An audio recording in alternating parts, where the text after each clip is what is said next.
believe the goal with Hamas leaders is to get everybody in, to get Hezbollah in, to get the Palestinian Authority in, get the ISIS in from Syria.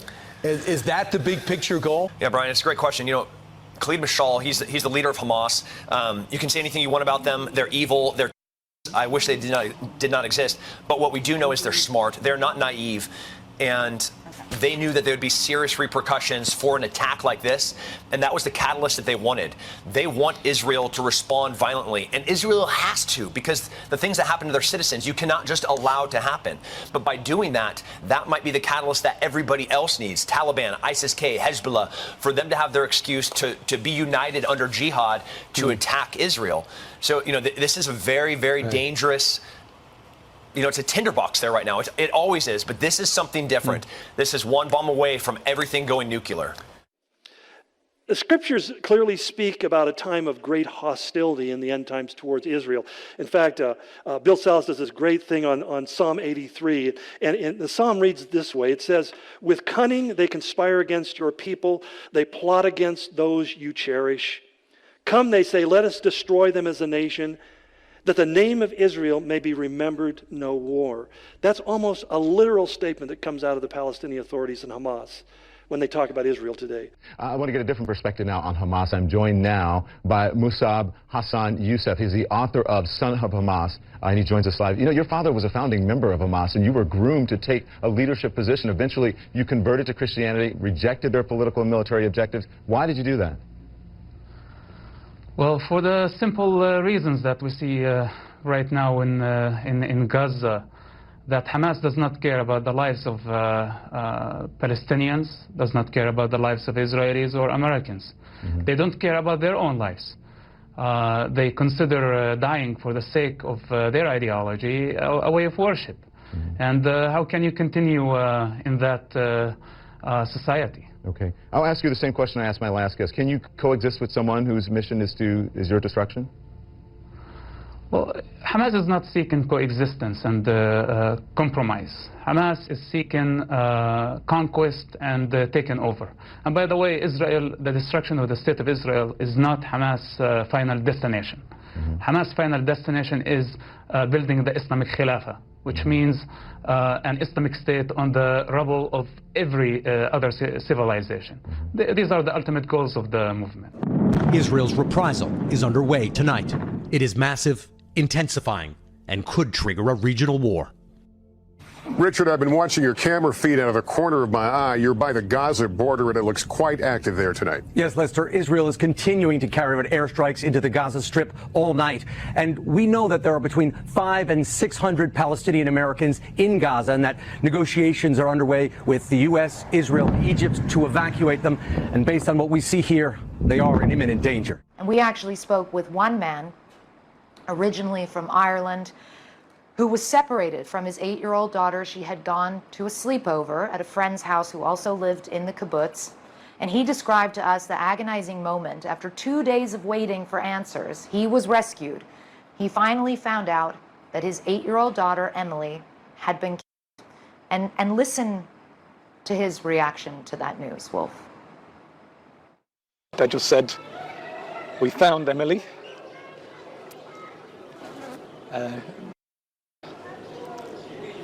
And I went, "Yes!" I went, "Yes," and smiled. Because that is the best news of the possibilities that I knew. That was the best possibility that I was hoping for. She was either dead or in Gaza. And if you know anything about what they do to people in Gaza, that is worse than death. That is worse than death. The way they treat you. They'd have no food, they'd have no water. She'd be in a dark room filled with Christ knows how many people, and terrified every minute, hour, day, and possible years to come. So death was a blessing, an absolute blessing. Wolf, he went on to say to me, What kind of a crazy world is this that we are living in, that a father would actually say this, that a father would actually feel this way? Every time I talk to you, you're trying to do the right thing, and the State Department seems to be blocking you. How frustrating is this? It's I keep reliving. It's like I'm in deja vu of this worst nightmare over and over again. Whether it's Ukraine or Afghanistan or Sudan, you know, like let's not forget that China is on the door of Taiwan. This while all eyes are looking at Israel, we could have another international crisis that could kick off at any moment. The private flights, even, you know, from the Israeli government, they are restricting a lot of flights in fear of knowing who they want control right now. And I understand that they have to have control. They are on the precipice of World War III in the region, the eradication of their state. You know, this was the worst single-day death of Jews since the Holocaust, and my heart is with them in the sense that they are trying to fight for their lives, their very existence right now. And he says, and then he describes who they are, the tents of Edom and the Ishmaelites. Interesting. Who are these people? Of Moab and the Hagarites and Gebel and Ammon and Amalek and Philistia and Tyre. Well, in Assyria, if you look at a map of Israel and you look at all the countries that surround Israel today, those are the same people he's speaking of here. The countries of Lebanon, Syria, Jordan, and even the Bedouins are mentioned. The Hagarites are probably the Bedouin people. He's talking about these people are all conspiring, these nations are all conspiring against Israel. What's interesting is that we find that Egypt is never mentioned amongst those who come against Israel. And they're the only country in the Middle East, only Muslim country in the world, who has ever entered into a peace agreement and is currently at peace and in cooperation with Israel against the ISIS terrorists and so forth. There was a brief blip in the Arab Spring where Hamas became empowered and the Muslim Brotherhood came against Israel, but they were removed rather quickly and replaced by a government that does recognize the necessity of working with Israel against terrorism. The Egyptian government, I think, is going to be pulled in two different directions here, watching very carefully to protect itself, but to see whether or not it can also help tamp down some of the extreme parts of this war. Well, and Egyptian leaders have also paid a huge price. I mean, Anwar Sadat was assassinated in part, well, because of his negotiated peace with Israel. How politically difficult is it for them to get involved in this sort of conflict?